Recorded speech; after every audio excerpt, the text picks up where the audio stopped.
Le premier jeu consiste à aller à Cassel et aller chercher sur Cassel où se trouvent les cartes qui sont évoquées et de mettre les bons numéros dans les ronds. Donc ça, c'est un premier jeu qui consiste à faire une sorte de jeu de piste à Cassel. Le deuxième jeu, c'est très simple. On a des cartes A, des cartes B. On sépare les cartes A des cartes B. On en prend 6.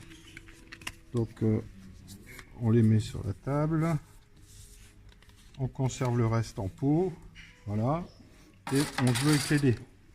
On joue chacun avec les dés.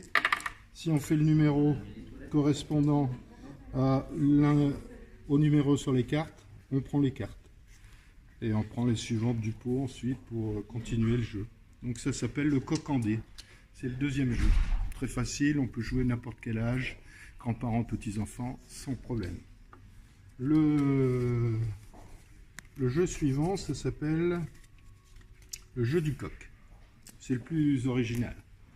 Ici, on distribue à chacun 6 cartes. Et parmi les 6 cartes, on va choisir celle dont on veut défendre la cause. Ouais. Par exemple, ici, si je veux défendre la cause du Mondéka, hein, je prends la carte du Mondéka, je la pose sur la table. Chacun prend ainsi une carte et puis dépose sa carte sur la table. On a réparti les jetons entre toutes les personnes. Sur chaque carte, je mets le nombre de jetons que je veux.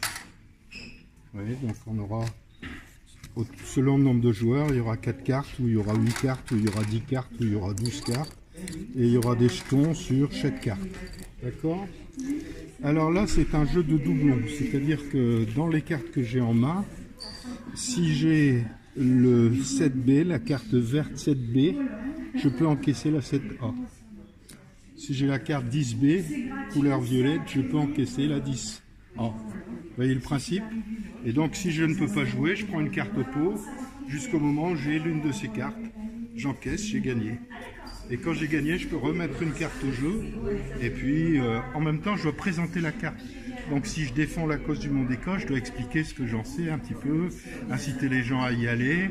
Mais il y a toujours le texte sur la carte qui permet de savoir ce que c'est et de dire au minimum le centre d'intérêt majeur de ce site.